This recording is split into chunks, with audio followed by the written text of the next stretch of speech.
Assalamualaikum warahmatullahi wabarakatuh. Hari ini kita akan bahas satu tema tentang perangkat lunak perkantoran di section yang pertama yang mengenai gambaran umum komputer. Pertama yang harus kita pahami adalah pengertian komputer ya. Secara umum, pengertian komputer adalah peralatan elektronik yang menerima masukan data, mengolah data dan memberikan hasil keluaran dalam bentuk informasi, baik itu berupa gambar, teks, suara ataupun video. Ada beberapa gambar yang kita tampilkan di sini dari beberapa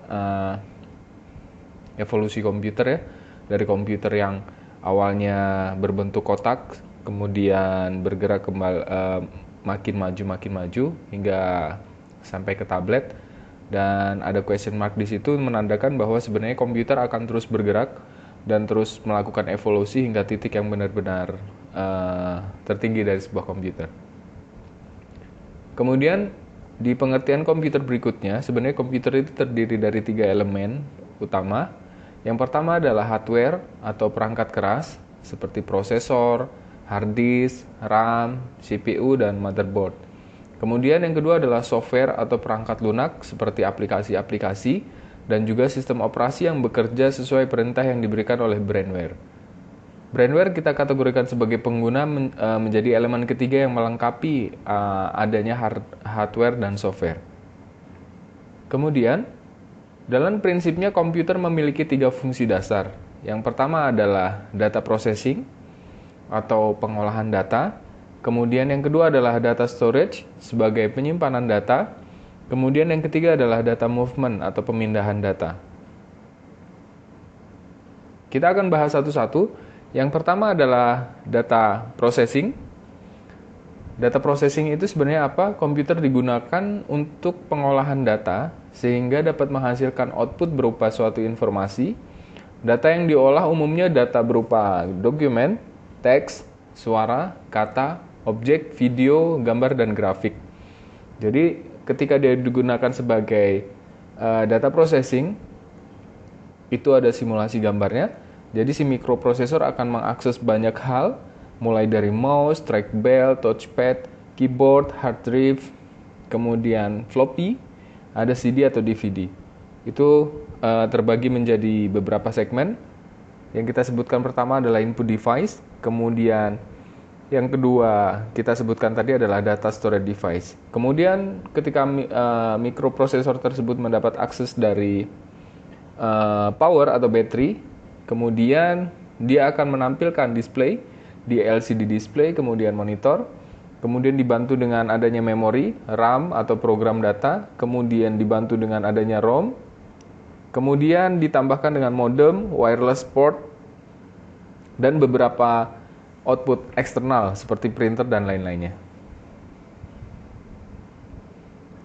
Yang kedua adalah komputer berfungsi sebagai data storage.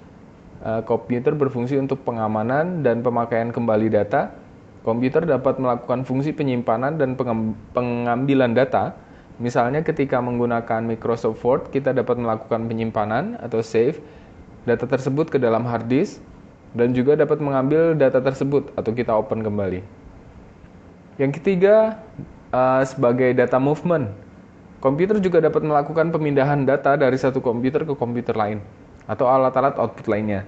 Ini ada beberapa simulasi yang saya gambarkan. Jadi ada beberapa klien data, kemudian ada beberapa komputer yang saling terhubung. Jadi ketika data-data tersebut dipindahkan, fungsi komputernya yang kita pahami adalah sebagai data movement. Berikutnya adalah mengenai komponen unit komputer. Komputer terdiri dari serangkaian komponen yang dikelompokkan menjadi 3 macam unit, yaitu unit pemasukan atau input, kemudian unit pemrosesan atau proses, dan unit pengeluaran atau output.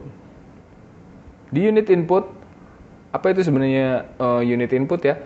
Komponen input adalah komponen hardware yang berfungsi sebagai pintu masuk tugas-tugas yang akan diberikan pada komputer. Contohnya adalah keyboard. Keyboard merupakan komponen yang berfungsi memberikan masukan berupa data alfanumerik dan interpretasi ASCII lainnya. Pada keyboard terdapat huruf A hingga Z, kemudian angka 0 hingga 9, dan perintah-perintah lainnya. Yang berikutnya adalah mouse. penghubung antara layar monitor dengan pengguna atau user. Dalam pengoperasiannya, mouse terlihat sebagai pointer di layar monitor. Kemudian ada trackpad, fungsinya sama seperti mouse ya, hanya beda bentuknya biasanya trackpad. Kemudian ada pen, hanya ada ketika layar yang digunakan merupakan touchscreen atau layar sentuh. Fungsinya seperti mouse untuk memberikan perintah, cukup menekan pada ujung pen pada layar. Kemudian ada mikrofon, komponen yang memberikan masukan dalam bentuk suara. Kemudian ada scanner untuk memindai gambar yang akan dimasukkan dalam sistem komputer menjadi file digital. Kemudian ada unit proses. Apa itu unit proses? Komponen input adalah komponen hardware yang berfungsi sebagai pintu masuk tugas-tugas komponen proses. Adalah komponen yang fungsinya memproses perintah yang diberikan oleh user, kemudian ditampilkan pada komponen output.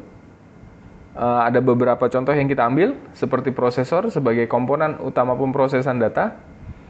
Kemudian ada motherboard, komponen yang menjadi tempat semua komponen berhubungan, seperti hubungan antara komponen input, proses, dan output.